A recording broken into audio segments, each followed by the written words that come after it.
And we're back for game number 2 of this best of 3. TongFu stunned by Neolution.Thai. And I'll tell you what, man, from the word go, really, TongFu was just outplayed. That's the only way you can put it. I mean, the draft, I felt like actually favored them pretty well. Their lanes, I felt like, were in their favor as well. The Phantom Lancer really had plenty enough room to operate, despite having his tri-lane under assault from an offensive tri-lane. The offensive tri-lane just didn't have a whole lot of punch to it. Nyx Assassin, Windrunner, and Rubik. They did what they could, but when where things really turned was in mid. No question about it. Neolution Orange having Teletubby on Queen of Pain just absolutely dominated Mu. Absolutely dominated him. It was just a command performance that they were able to roll up through the mid game, through some superior movement once that tri-lane did break down. And we saw the Rubik, the Windrunner, and the Nyx Assassin begin to move around. That's when things really got out of hand. And I actually was really worried coming down the stretch for Neolution.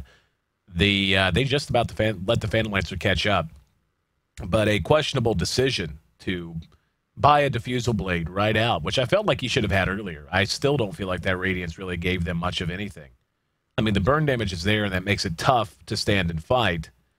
But for the most part, they were already playing from behind by the time he completed it. And Radiance is not the best item to pick up in that situation, especially whenever you're a Phantom Lancer. But regardless, he did manage to complete his heart. And then at that point, it started to look like they might actually have a chance despite being down 2 racks. But the choice to buy the Diffusal Blade, which robbed him of any chance to buy back, and then he just kind of hung out. He just found himself completely caught out and punished. But anyway, just a pretty amazing play out of Neolution. Not a whole lot more that can really be said about it, other than TongFu needs to turn things around, and they need to do so in a hurry. And when you see big, and TongFu's going to go ahead and first pick them an Anti-Mage, and I guess that explains why I saw the first ban Anti-Mage in game number 1. TongFu grabbing an Anti-Mage. Can't say I hate that. I mean, Anti-Mage is... he's the best of what he does, we'll put it that way. If you're looking for a late game carry who's going to farm and farm quickly, who's going to just be able to split push like the Dickens and be able to apply a lot of pressure indirectly until he becomes an absolute monster, until he drops his gigantic sack of gold onto the shopkeeper's desk and says, "I'll take every item you have. Okay, thanks, bye." You know, it doesn't get much better than that. But the hero is a liability. And it's one reason you've seen his popularity fall off largely since the hero pool has expanded. There are ways that you can abuse that. You can run a pure push lineup. You can run an extremely aggressive early team fight lineup that just forces him to come to fights before he's really ready. And taking him away from farm that way, if you're able to pick him off, even better. But it takes a willingness to play very aggressive. And to be honest, I haven't seen all that much aggression in my time casting with G1 so far. And this is an educational process for me. I casted some Asian Dota way back when for Monthly Madness Asia leading up to the International too. And of course casted many Chinese teams there. But since then, this is sort of my get reacquainted with the Chinese team, with the Chinese scene, with the Asian scene. I shouldn't just limit it to China, but with the Asian scene as a whole. And in this game we have, of course, the Taiwanese squad. But they're not Taiwanese, but Thailand squad. But to shut down an Anti-Mage, they're going to have to step out away from this slow push, very methodical kind of approach, which seems to define the playstyles of a lot of Asian squads. They're going to have to be willing to fight. Shadow Demon is going to be picked up by TongFu. I love the fact that they grab him in second position. Not only is he a strong support in his own right, but he is one of the few heroes that really does serve as a hard counter to an Anti-Mage at all phases of the game just because of disruption. If the enemy team picks that up and disrupts your Anti-Mage at any stage, be it even in the early laning phase, basically as soon as you have 1 point in the mana break, it becomes a problem. And it can actually get your Anti-Mage killed early on. Just because, like when I say early on, I mean the very early laning phase, levels 1 to 6. And if you have an Anti-Mage that gets disrupted 2 or 3 times, it just takes a couple of swipes from the illusions that have mana break. He'll find himself unable to blink away about the 2nd or 3rd time it happens. So both teams looking at mobility. You think mobility's kind of the name of the game here? You've got Surge on Darkseer, you've got the Blink of Queen of Pain, you've got Puck with Ethereal Jaunt. You're going to have Anti-Mage with his blink as well. Very solid lineup so far. TongFu, very well-rounded at all phases of the game. They have an extremely strong lane support in the Shadow Demon. They have Animage to give them late-game viability, and they have the Puck to guarantee that when 5-man Dota becomes the name of the game, they're going to have a nice AoE silence. Puck is an easy hero to sleep on in terms of how much damage he can actually do early on as well. If he's able to get up to stay, have a good start in mid, get a good start in terms of levels. Orb plus Waiting Rift actually does a lot of damage. Does a lot of damage in the early stages of the game. Queen of Pain serves the exact same purpose, more or less, except, of course, she's just pure damage output. Scream of Pain, Sonic Wave. Combine that with Darkseer's Vacuum Wall combination, and you're in some pretty good shape. Got to be a lot of spells that are going to be good for Rubik to steal. If he can just get Disruption, that alone would be a big deal. Being able to steal that from Shadow Demon and toss that onto an Animage could honestly swing a fight.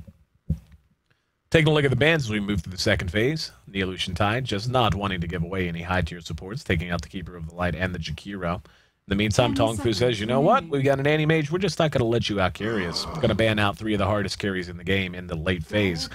In Lone Druid, Phantom Lancer, and the Faceless Void. And we'll see what Neolution wants to ban out here. Probably just another high-tier support to try and weaken any tri-lane potential they have. They may decide to offensively tri-lane this. I think that would be the right call. There's still a lot of supports available to them, and I'll tell you what would work really well would be a Luna.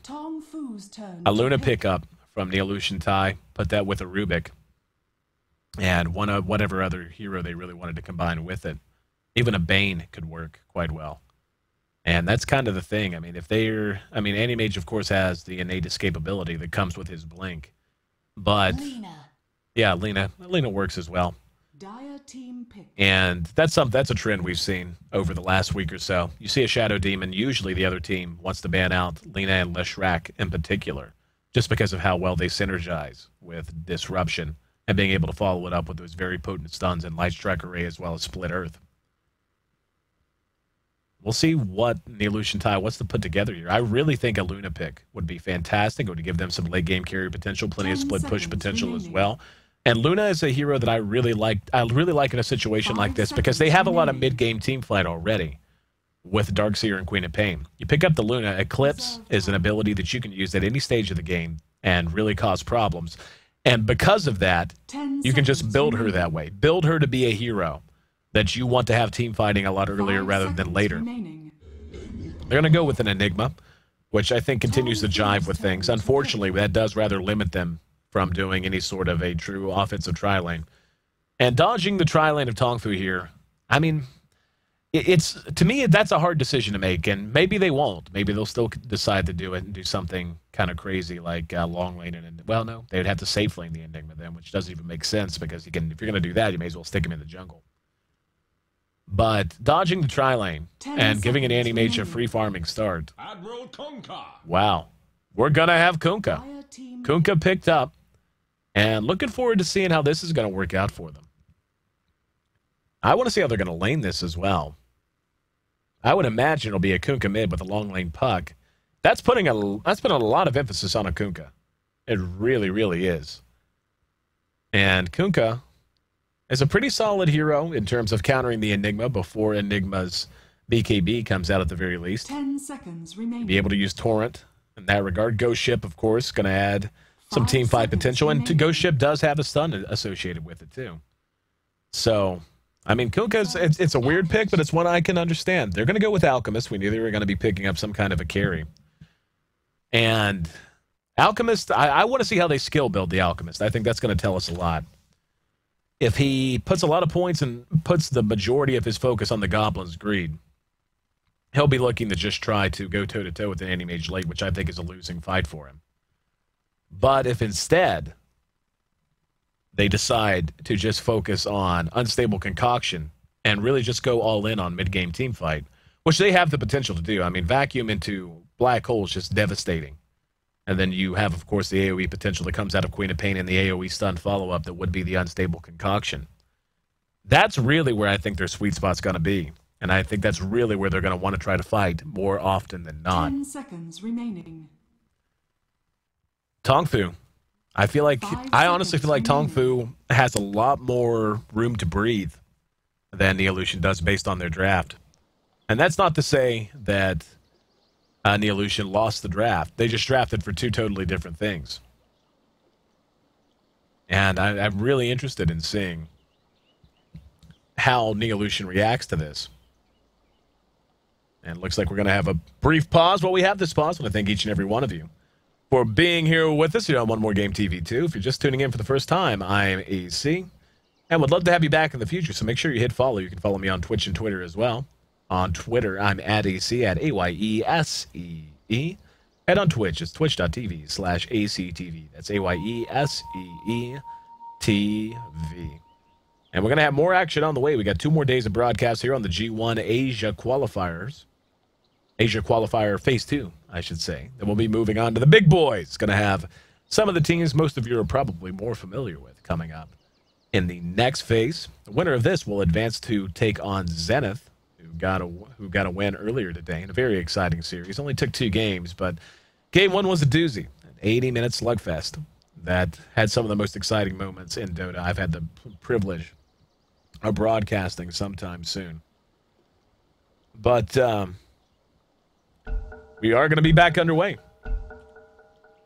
So make sure you keep up with the Joneses. Follow me on Twitter. Follow me here on One More Game TV. And we're going to have yet another pause. Oh, boy. Gotta love it. But one more thing you can check out as well is the coverage hub for the G1 League. G1.2p.com. You got nice little tabs for each and every broadcaster, for each and every language. Well, I shouldn't say each and every language. For 2, for Russian and for English. You can choose your broadcaster and check out all the ancillary content they have there. Some really cool interviews, write-ups, and all that. That's G1.2p.com. And while we have another pause, TongFu in Game 1 just got off to a bad start. And this is kind of what it comes down to looking at Neolution.Thai and why I really think they may have missed an opportunity here. I mean, and they still could offensively trialing, don't get me wrong. They still have the chance to do that if they really want to. They could safe lane the Queen of Pain, mid-day Nibba. They could just... They could. I don't think they're going to. I mean, they have the option to do so. Alchemist does work in an offensive trialing, believe it or not. Just because of how potent Unstable Concoction is. They don't have the best setup for it, though. Telekinesis is okay to set it up, but no matter who else they ran there, it would be tricky to really get the max duration stun and max damage off of Unstable Concoction, because the only disable that they would have, true disable, leading up to it would be Telekinesis. So I imagine they're just going to be leaving Animage to his devices. And that's problematic.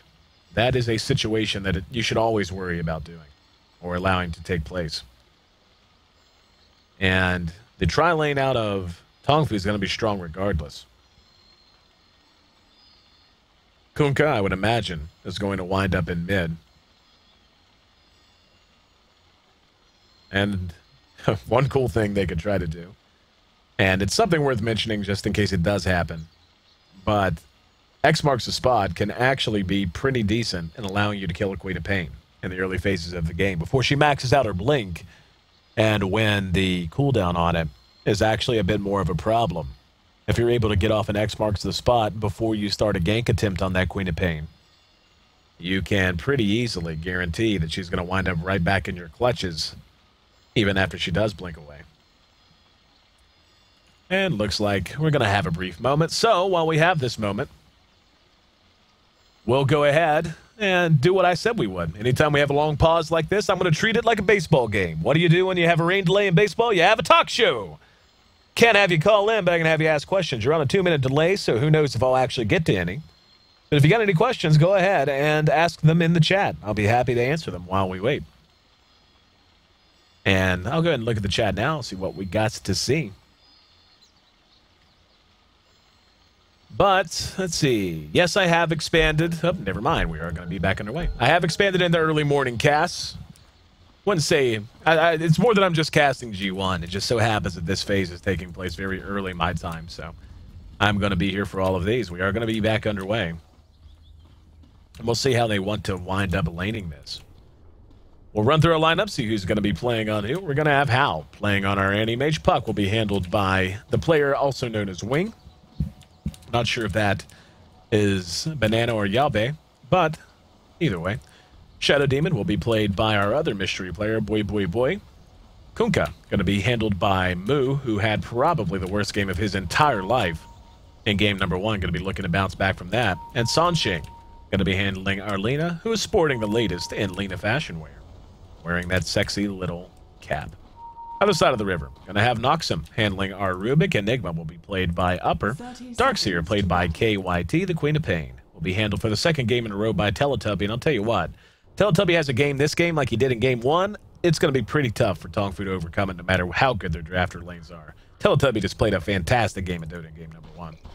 And Tresio, who was the star lone druid in game 1 as well, he will be handling and farming for the second game in a row, this time though on the Alchemist. So the horn blows, and we'll see how this is going to end up shaking itself out. And taking a look here already in mid, looks like they are going to run Puck in mid, and an offensive tri-lane can potentially be coming out here. They're going to have Rubik here to try to protect the Alchemist early on. Now, they're going to have some decent ways to do damage. It's extremely annoying to deal with the Tidebringer. Torrent is a fantastic follow-up as well to the chain stun potential that's already there with the disruption as well as the light strike array. Being able to put that all together. Alchemist is going to play back, at least for the moment. Noxum playing in his own jungle. And if we're going to see them go ahead and counter-ward this. So that's already brought down. That should block that camp as well. And they're going to have to send some help up here. Enigma is actually going to move into the enemy's jungle. And they're just abandoning the Alchemist to his fate. This just feels like very questionable. In the meantime, we see Hal up against Darkseer. Darkseer going to do what he can to try and cut the creeps, but Hal's still going to find his farm regardless. Enigma sneaking into the enemy's jungle. And Alchemist is having a pretty tough life. He's got one last hit so far. And Mu happy to go ahead and finally have a lane go his way. At least for the moment. This matchup in mid going to be interesting between Queen of Pain and Puck. Mobility going to give them both the potential to challenge for each and every rune. And pretty tough to kill either of them. So ganks here in mid probably going to be few and far between. Not to say they can't try. But we'll have to wait and see. Since Puck had his base damage buffed, he's actually pretty potent in solo lane situations, as we can already see. He's actually having a better start than the Queen of Pain. 7 last hits, 3 denies, compared to just the 5 last hits for the Queen of Pain. Enigma continuing to just do his work here in the jungle. Most likely going to try to come out and push this tower down once he feels he's had a comfortable start. And already, Entresso, I should say, forced all the way back into his own woods just to try and stay safe from this tri-lane. Already see a little bit of stacking going on here from Noxum, or at least attempted stacking. Tower is under attack. But a very quiet early game so far. And Hal taking what creeps he can. Tower is under attack. Trying to farm up. KYT continues to just cut the creeps and do damage to the tower that way.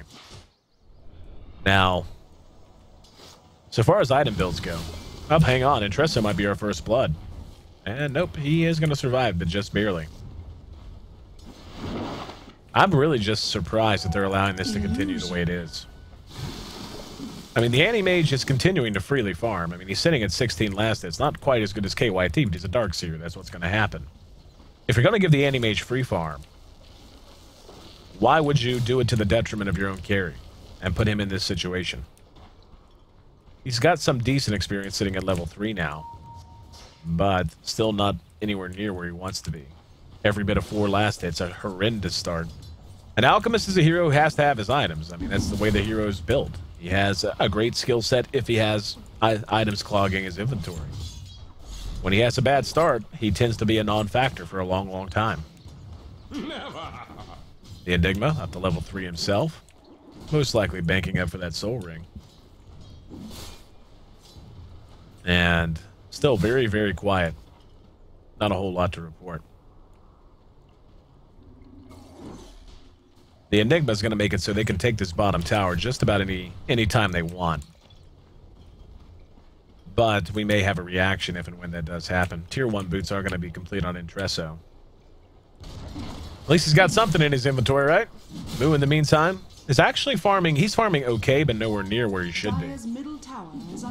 Given how freely this lane has been for him, he should have a few more last hits than he does, but he's sitting at 18, so I feel like he's in horrendous shape. They're going to go on the Alchemist again. There's Soul Catcher and the follow-up Torrent and the follow-up Light Strike Array.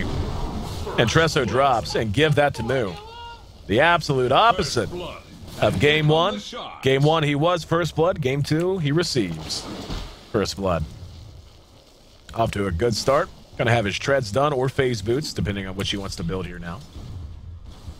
And again, I'm just a little dumbfounded as to why they're not sending any help whatsoever. Even just having the Enigmas nearby would help to make them feel a little bit more nervous about playing this ultra aggressive. Instead, putting all attention down here in this bottom lane, and the Anti-Mage continues to just farm. He's actually tops on the board right now. 28 last hits, and the Alchemist is accomplishing nothing.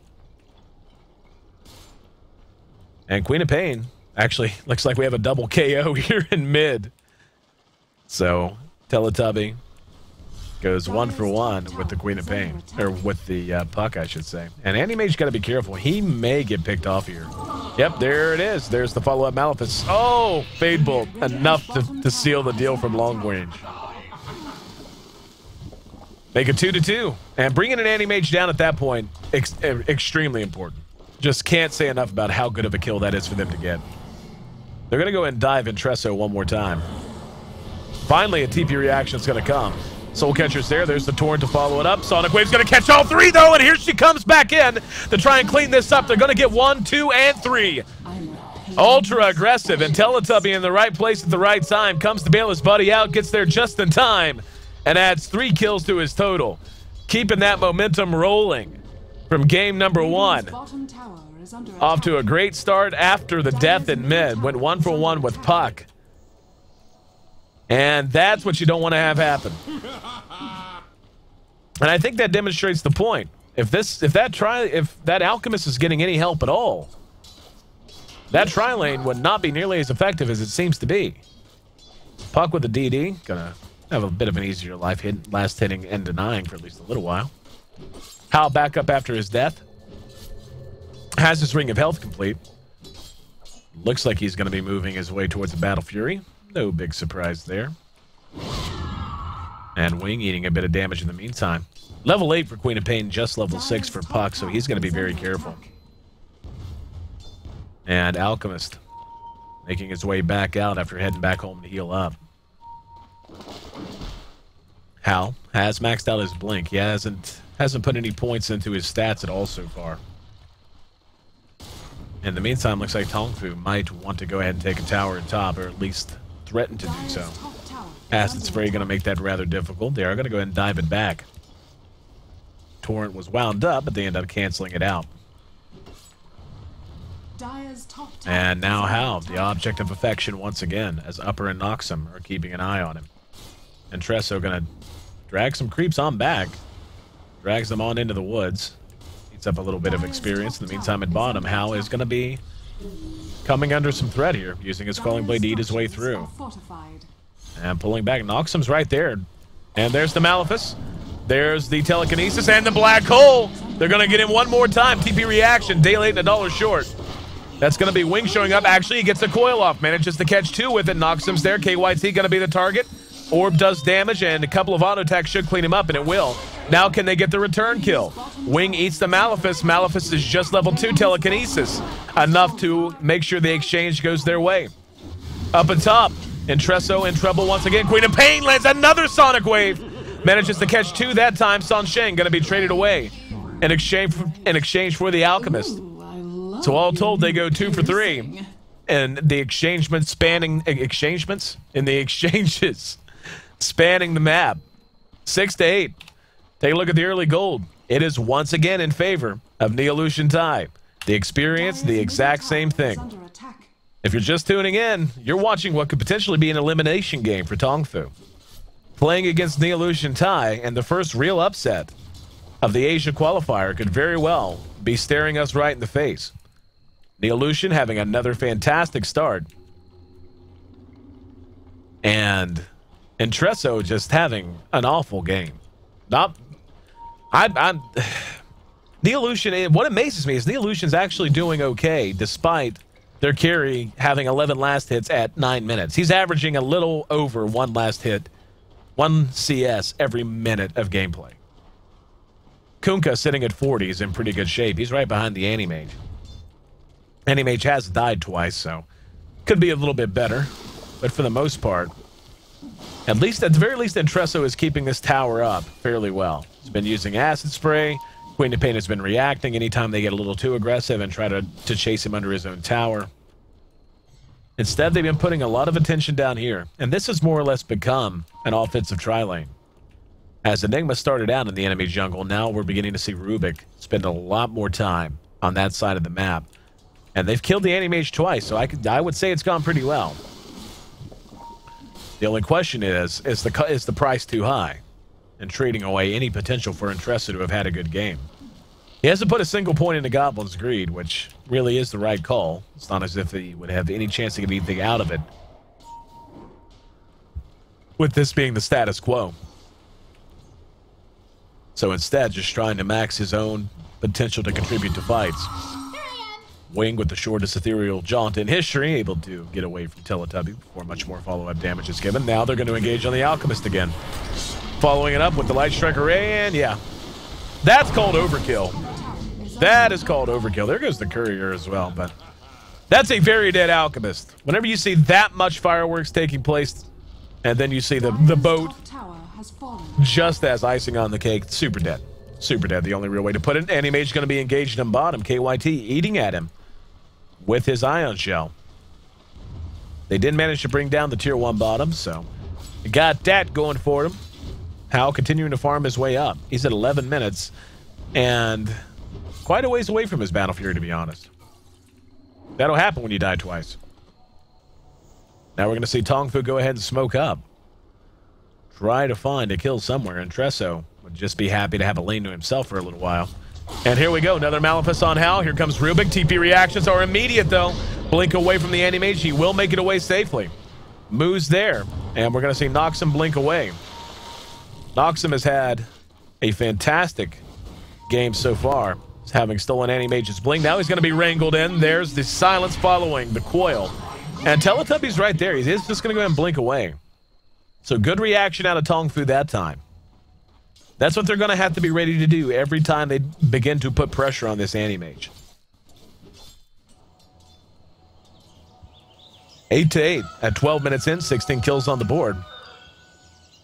Wing is going to find himself a DD. Takes a little bit of damage.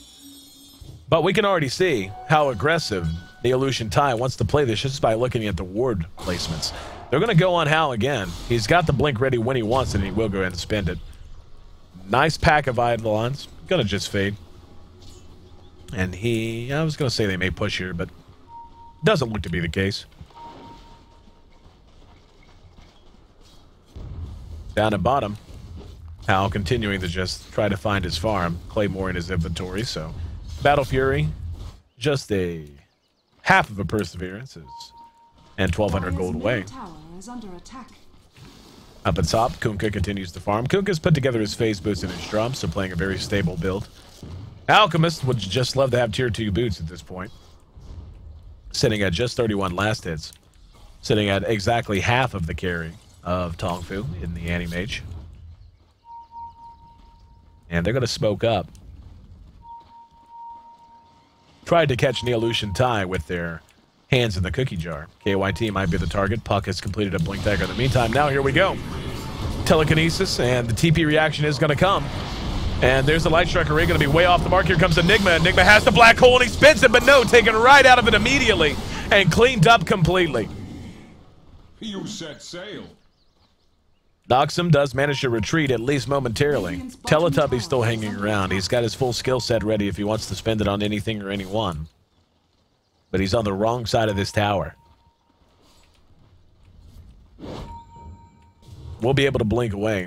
And oh, he's actually going to find the Courier. Can he catch it? The blink off cooldown, but not willing to commit. Wisely decides not to overcommit to that. And decent amount of action, but really not a lot of secondary and tertiary goals being taken, which is the surprising thing. Both teams seem very willing to fight at this stage. But the big problem they seem to be having is that they're not getting a lot out of it, whether they win or lose. They're freeing up some space in the case of TongFu, which is always nice. And here comes the TP reaction. Turwin is going to connect. Now, Coil catches two. Can they get this down? Good vacuum brings them in close, but it doesn't matter. Sonic Wave, though, catches everyone. Teletubby is an absolute one-man wrecking crew. He was in game one, and he has been in game two. Now going to blink. Eats the Laguna Blade, but gets another kill. That's a triple kill that he basically manufactured on his own. Make it an ultra kill. 15 minutes in. And Teletubby dominating this series. TongFu is just being eaten alive by this player. First time I've ever seen him. First time most of you have ever seen him, I would wager. And he is just playing amazing today. Just showed up to play. Poor Alchemist.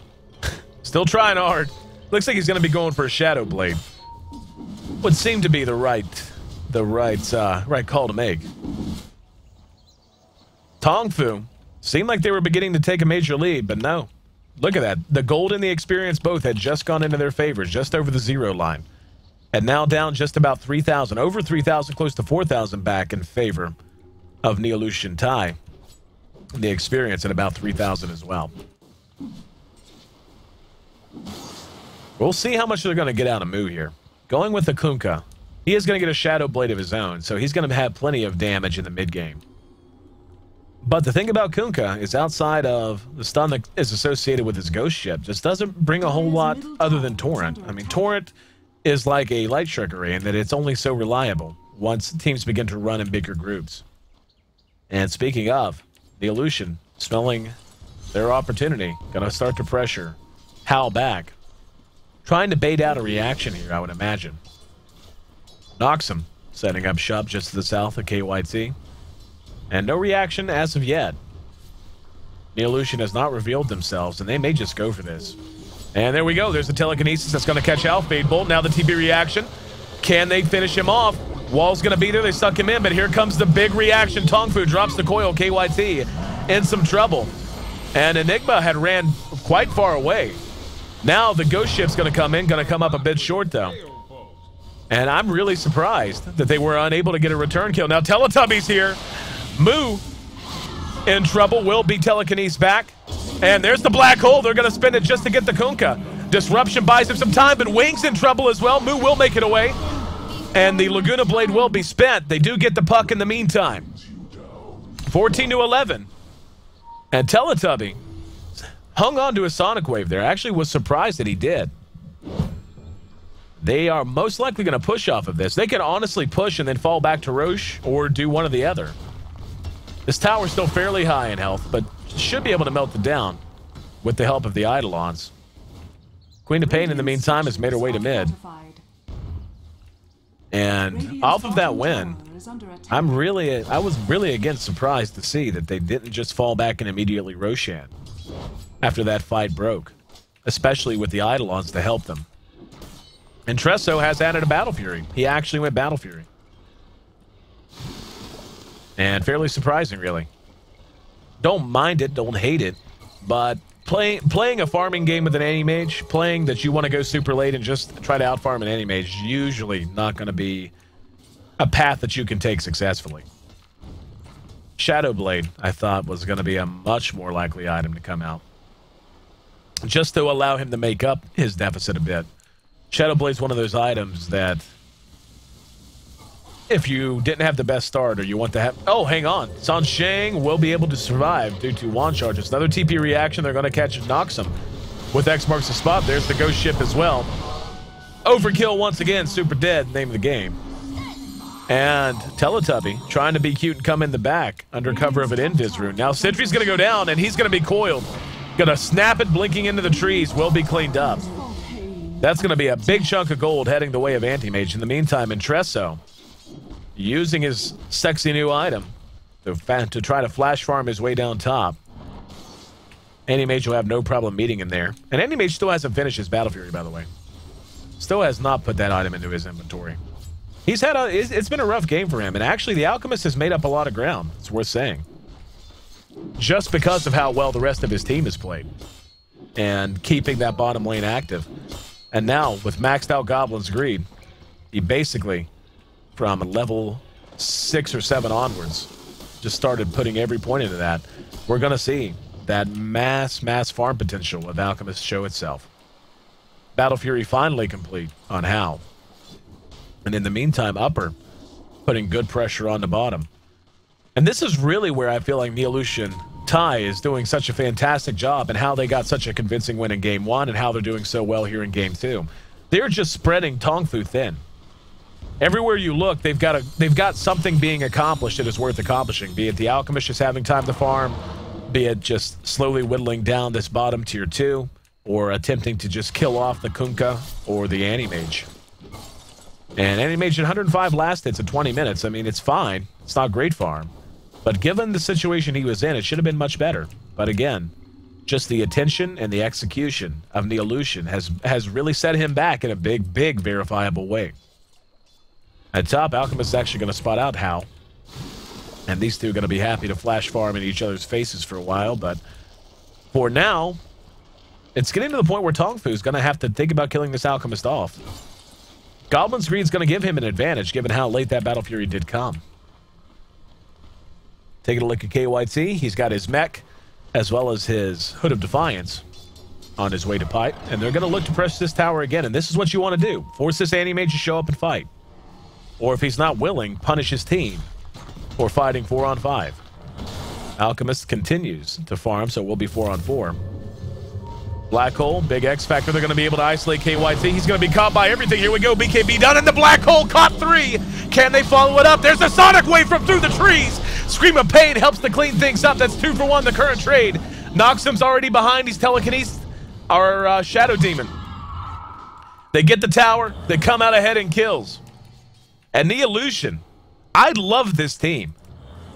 Watching them play, they are just a grit, blue-collar, work-a-day sort of a squad who isn't relying on gimmicks, isn't relying on anything but execution.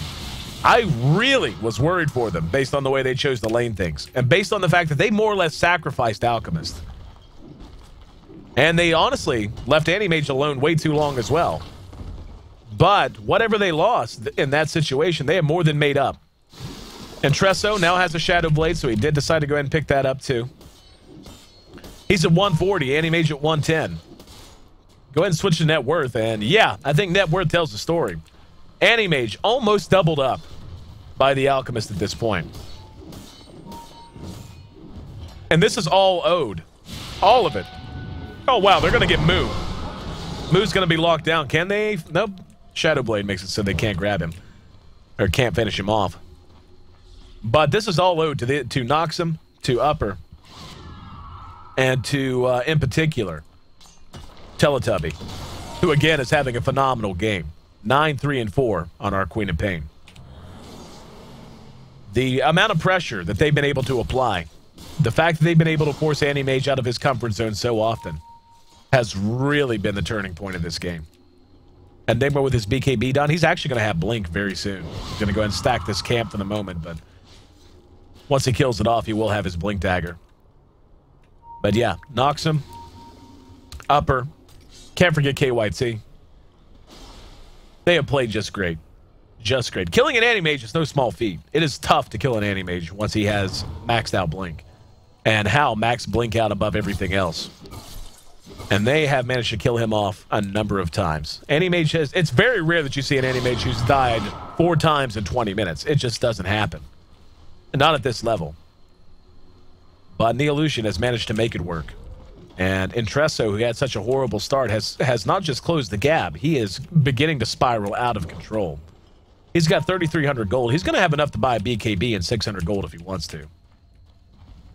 I really like this Thai team. I really love what they're doing.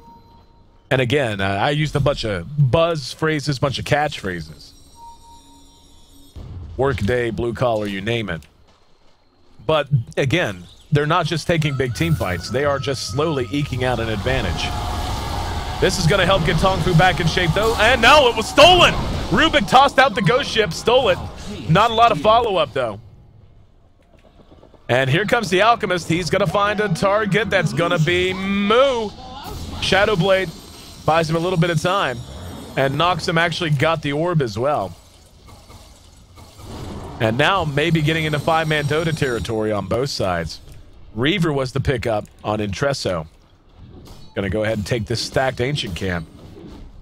We'll see exactly what he wants to do with that Reaver. Would imagine a Heart would be a fairly wise choice for him if he wants to go that direction. Could just look to get straight up lifesteal as well. Build it into a Satanic. 25 minutes in. And the gold already 12,000. Moving in the direction of Neolution. Over 10,000 in experience. And now they're going to go ahead and take themselves a Roshan.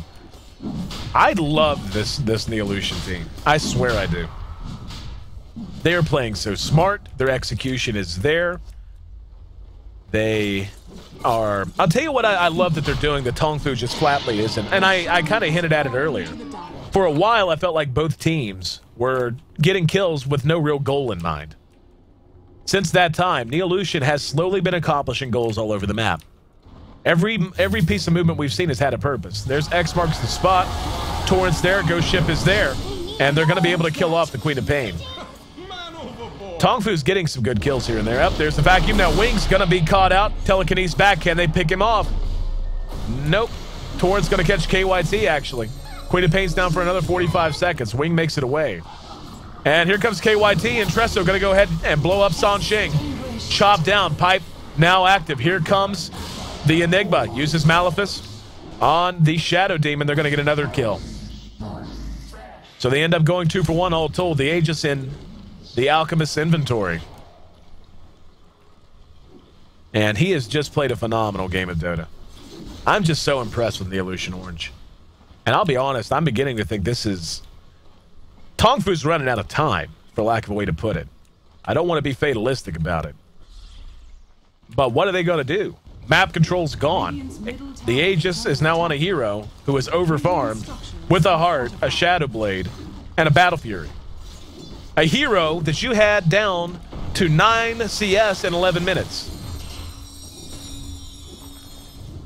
Or 11 CS in 9 minutes, I think it was, actually. Radiant's middle tower is under attack. This is a game that they have simply let slip away from them. But more to the point, a game which slipped away from them because Intresso was pulling so damn hard. Radiant's middle Such good Dota played here by Neolution. Really just... I'm a fanboy. Not gonna lie. I'm a fanboy. I like TongFu a lot too. But based on this performance today, Neolution.Thai is going to be one of my favorite teams to watch. Now the Alchemist getting a bit too far forward though. They're unable to clean him up. Now with the ulti activated, going to be a tall order to bring him down in any situation.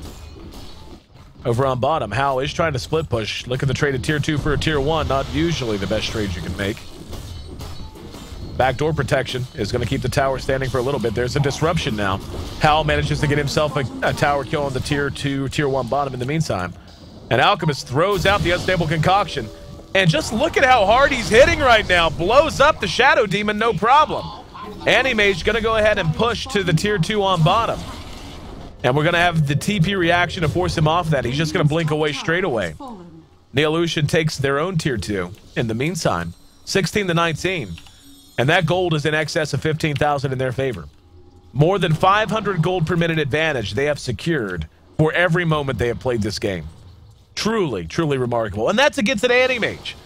An Animage who had a one-on-one lane, who had farm. And now, the dewarding begins. They're going to be playing out in the dark after the gem pickup by Rubik. Animage is making progress. He's got 4,000 gold plus a Yash in his inventory. He's going to finish his Manta. And not a moment too late, or a moment too soon, I'll tell you. They have to have him now. Not a single outer tier tower remaining. He is going to be able to blink himself to safety. And Tresso looks to be on his way to either a Mjolnir or an Assault Cuirass. One of the two. With a Hyperstone in his inventory. Most likely a Mjolnir, I would imagine. And I'll tell you what's amazing is that as good a game as Queen of Pain has had, she's not really the story. 9-4. Not quite as impressive as his performance in Game 1. But the 18,000 net worth Alchemist, who had 11 last hits at 9 minutes into this game, and the fact that the rest of his team was able to hold the Anti-Mage down, to apply so much pressure and free the map up, that he was able to play catch-up like this. Just truly remarkable teamwork. And I really am beginning... I'm a believer, man. I believe in miracles. I think we may have our first major upset here in G1. At least in the Asia qualifiers. In season number 5. And... heard the disruption. Disrupting the Anti-Mage, no doubt. And Tresso's going to rush up, sees the illusions, just going to bang them down. Battle Fury going to help with that. And just look at him chop wood. Going to town on the tier 3. They need to engage. They have to engage. He's just going to tank through this. He just doesn't care. And now the ghost ship will go out. He's going crazy. He's chasing down Shadow Demon. Just chopping wood. Sonic Wave connects on everyone. Continuing to just go to town on the black hole. Got everyone. The Aegis is popped. But it doesn't matter. 2 buybacks are forced out. And Neolution looking to close this out. Looking to stun the world. And knock off TongFu. Takes another big team fight, forcing more buybacks. Now going to rotate back to middle lane. And finally, Anti-Mage able to get a kill on the board. Can they pick him off in return? They're going to get the return kill on the Rubik at the very least, but the Alchemist continuing to go to work. Picks off the Kunkka. And Tresso taking this game over. All by himself, will be disrupted. Anti-Mage is still up. He's fresh from the well, ready to fight. Silence on Intresso. He may have to get out. And he will. They don't manage to get the racks. They do manage to get the tier 3 tower. But more importantly, forcing buybacks on a team that was borderline anemic to begin with. Just knocking them down, notch by notch, peg by peg. 20,000 gold the advantage, 15,000 experience now in favor of in favor of Neolution. And again, they didn't manage to get a racks, but they forced a couple of buybacks that they really could not afford. Simply could not afford. The net worth on the Alchemist, up over 20,000. He's got an Assault Cuirass. He actually did pick the Cuirass up. The reason I didn't think they would go for that is because the rest of his team is not a right-clicking team. There's really no other source of right-click to benefit from the armor reduction. But going to help his own attack speed, going to help his own innate survivability as well as his team, so don't mind it at all. And Neolution, inch by inch and step by step, getting very close to knocking off this squad. They're miles ahead, to put it mildly. But with an Anti-Mage on the map, anything can happen. TongFu fairly valiantly defended their base there. Cost them some buybacks, again, that they really couldn't afford. But they were well spent. They managed to get some return kills. Hal managed to lock down a couple as well. Speaking of Hal, he's at forward 4 now, so he is making up a little bit of ground. The aggressive warding now going to be the story out of Neolution. Yep, I was going to say, if they don't de-ward, they could find themselves caught out, but one's already been found. Ayesee is going to be, Roshan, I should say, is going to be available in about 2 minutes. Mystic Staff pickup on the Darkseer. He's going to be getting a Shivas to go with his mech and pipe, probably the 3 most consistently build items on any Darkseer. Scythe of Ice plus BKB done on Teletubby. Rubik looking to add a 4th staff to his collection. And Intresso looking to just continue to be a boss in a one-man wrecking ball. The supports, and this is what I was talking about, just very anemic on the side of TongFu. Not even a BKB done on the Admiral. Nothing but those drums, phase, and Shadow Blade that he's had up since about 20 minutes in, really. Top tower is under attack. And just about level 16 on upper, so you will have a level 3 black hole before long.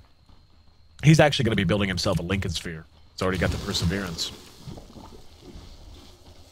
Skull Basher now done. And they're going to need to get the jump on them. They need to make something happen, and they need to make it happen now. Here we go. Entresso sails out. Going to work. He's going to be disrupted. Now the counter engagement. Just so tanky. He's just so tanky. They've forced to use the glyph. They have still yet to move back out. There's X marks the spot. And now going to go back to work. Throws down the acid spray, chopping at that Rax. Rax is going to drop. Still no counter engagement. Here we go. Now they're going to go for it. Wing goes in. Laguna Blade's going to be there. But the black hole catches two. Sonic Wave to follow it up. TongFu managing to weather the storm okay, but now beginning to be whittled down. Kuka's going to drop. That's going to be 2 down. A double kill for Teletubby. And this might actually be it. Animage is back at the well healing up. Yep, they're going to make a run for the top set of racks. Let's see if they can do it. 35 minutes. Tier 3's gone. Now chopping wood. Second set of racks is down. Neolution's going to pull this off. Just waiting on the words. Just waiting on the words. The TongFu does not. The letters more to the point. Now we're going to have one-on-one. Hal and Entresso. Here comes Swing. Wants to engage. Gets off the silence. Now Entresso eats the purge as well. Here comes the ghost ship stolen by Rubik. Tossed out there. TongFu not going to give up. But Neolution's got to be feeling it. They've got to be feeling it. They know they're so close. Hal going to be telekinesis back. Here we go. They're going to have him isolated out. Can they get him down? They can! Animage drops. Entresso still up and fighting. Down goes... Nope, never mind. Shadow Demon didn't drop. Now going back to the tier 3. Teletubby continues to add kills to his total. But down goes the tier 3. The final set of melee racks is going down. Neolution is going to be advancing past TongFu. They've megaed them. That's mega creeps. GG has not been called, but it's over. It is over. The surprise win from Neolution.Thai. Stunning the world. And not just doing it, but doing it with some style. Rolling out, still going to town. What an absolute, unbelievable victory for Neolution Thailand. Came in the underdogs against the team, and there it is, the GG. We will be seeing you in Phase 3. TongFu is eliminated as Neolution advances to the next phase here in the G-1 qualifier. This is why you play the games. This is why you don't just play them on paper. If we took a poll of every Dota fan you know and said who's going to win, TongFu or Neolution Thailand, a team no one knows, you know who the favorite would have been. Tell you what, speaking of favorites, this team has quickly become one of mine. Put it in the books. 37 minutes it took them. But it's a win that's going to go down in history, at least for a while. Neolution Thailand advances past the international competitors, TongFu, and keeps their streak alive, their run alive here in the G1 Champions League. Oh my goodness. What more can you say? I want you to hang an award around Queen of Pain's neck. Not Queen of Pain. Queen of Pain's a hero. So is Teletubby. Next hero patched in, Ask Ice Frog, gonna be named Teletubby. That guy played his ass off. 13-4 in this game. Even better in game 1. What a win. What a win for Neolution Thailand. I wish I had a tie. And the thing is, I'm not. I certainly didn't. I wasn't a fanboy of them before today. But if I had a Thailand flag right now, I would be waving it. I would be waving it for this team. This is why you play the games, and this is why you love esports. The upset win goes to Neolution Thailand. TongFu knocked out of the G-1 Champions League in the second phase of the Asia qualifier. Not much more need be said. Not much more can be said. If you just tuned in and caught only the tail end of this game and you're wondering what the hell I'm so excited about, you need to go back and watch the VODs, because it is definitely